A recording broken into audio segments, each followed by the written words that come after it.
¿De qué manera los clérigos, los religiosos, los primeros evangelistas o misioneros que llegaron a esta parte del mundo a partir de 1492, de qué manera se sustentaban materialmente, económicamente? Bueno, eso vamos a ir respondiendo en este corto video.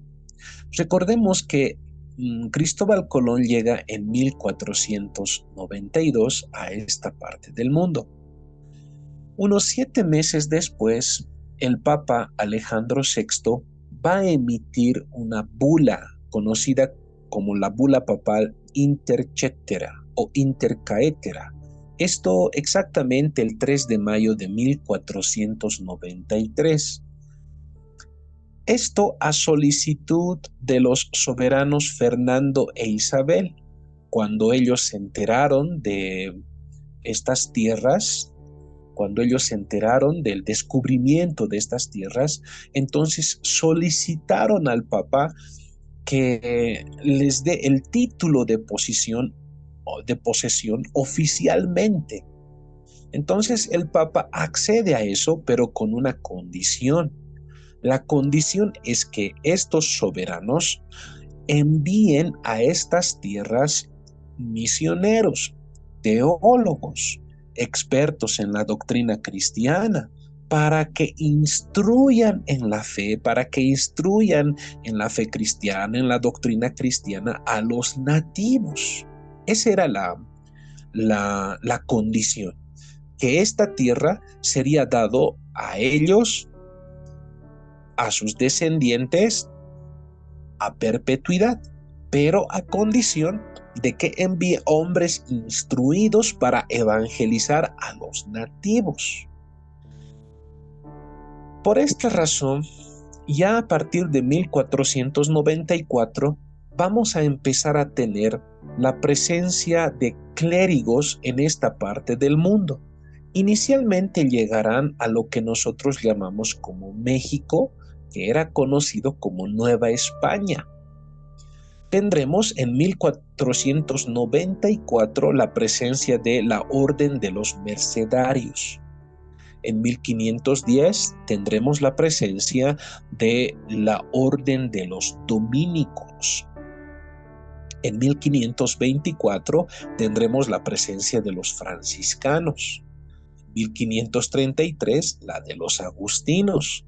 Y en 1549 tendremos la presencia de los jesuitas. Habrá un grupo de jesuitas que se va a internar a Sudamérica, exactamente al Brasil, pero van a morir, los van a matar.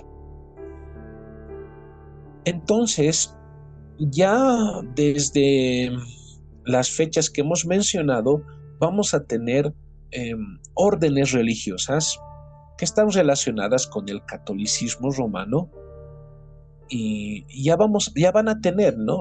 Ya van a estar aquí en esta parte del mundo con fines misionales, con fines evangelísticos.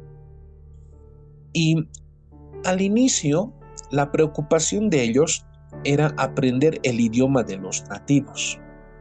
Pero mientras ocurría eso, o mientras ellos podían conocer algo ya del idioma de los nativos, o conocían el idioma de los nativos, la manera en la que ellos evangelizaban era por medio de dibujos, ya que los nativos no conocían la escritura europea.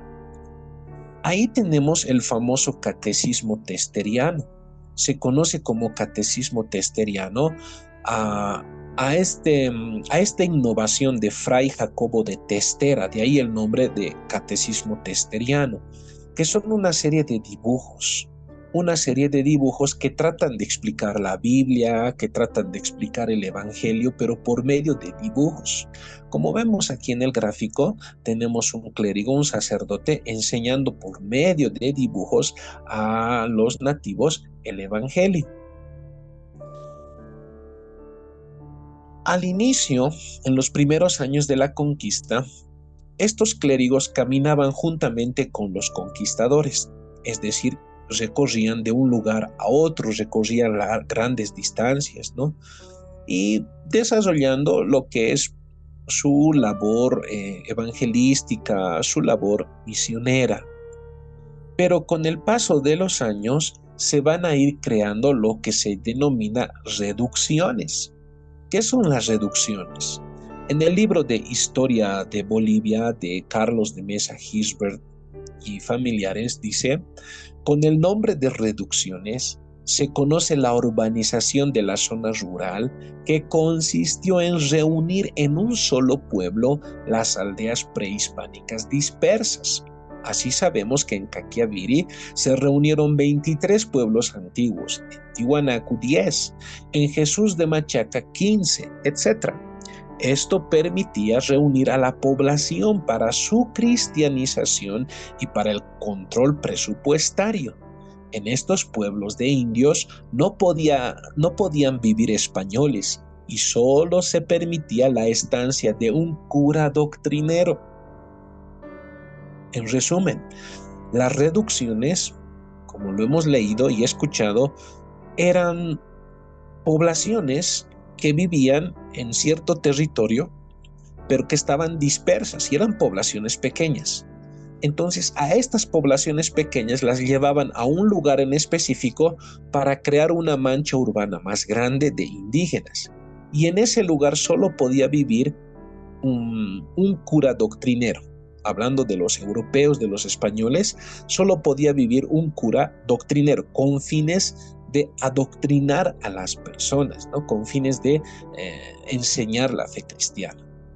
Ahora, la pregunta al principio era, ¿pero de qué manera se sustentaban estos? ¿Cómo se sustentaban? Seguramente al inicio, por supuesto que caminaban con los conquistadores. Pero, ¿qué más? ¿Qué información más tenemos?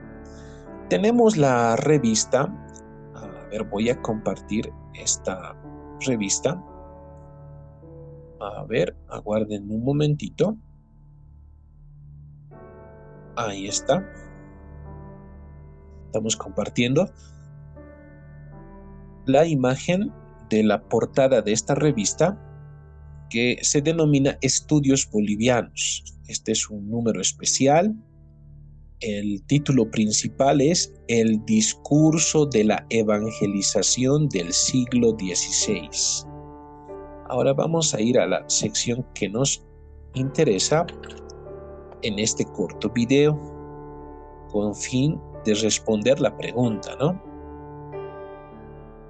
A ver, en esta parte, que es un trabajo de investigación de la historiadora Jimena Medinaceli, bajo el subtítulo o el título La evangelización durante el periodo colonial en el área andina. Esto es un trabajo del año 2001. Vamos a corroborar. Sí, del año 2001. Ahora sí, nuevamente volvamos a esta página que nos interesa en el estudio. Dice así. A ver, dice, cada encomendero estaba legalmente obligado a mantener a un misionero, ¿ya? Los encomenderos eran europeos, eran españoles, que recibían una cierta cantidad de indígenas para hacerlos trabajar la tierra. Y asimismo, cada encomendero, como dice acá, estaba obligado a mantener a un misionero, ya fuese, dice, sacerdote o secular o fraile, quien debía residir en la encomienda y consagrarse a la conversión de los indígenas. Entonces aquí estamos teniendo la respuesta. ¿De qué manera se sustentaban estos clérigos, estos misioneros que se dedicaban al adoctrinamiento de los indígenas, de los nativos, a enseñarles la fe cristiana? Bueno, los encomenderos, que eran españoles, tenían que hacerse cargo de sus gastos, de la parte material, económica.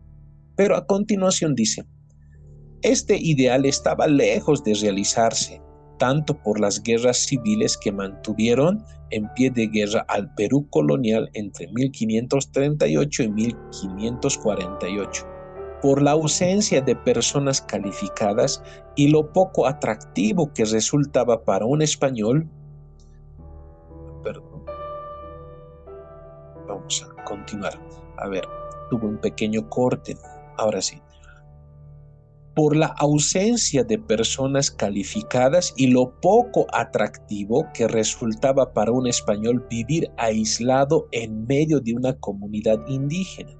Es decir, que no habían muchos españoles que querían hacer este trabajo.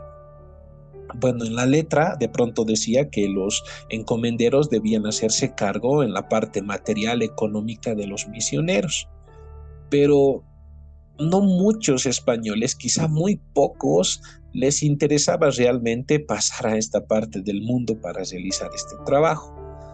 Luego dice, debido a esto, los sueldos de los doctrineros fueron subiendo paulatinamente, es decir, les fueron ofreciendo más económicamente, ¿no? Les fueron ofreciendo más para que hayan personas que pasen a este lado del mundo y hagan una labor evangelística, misionera.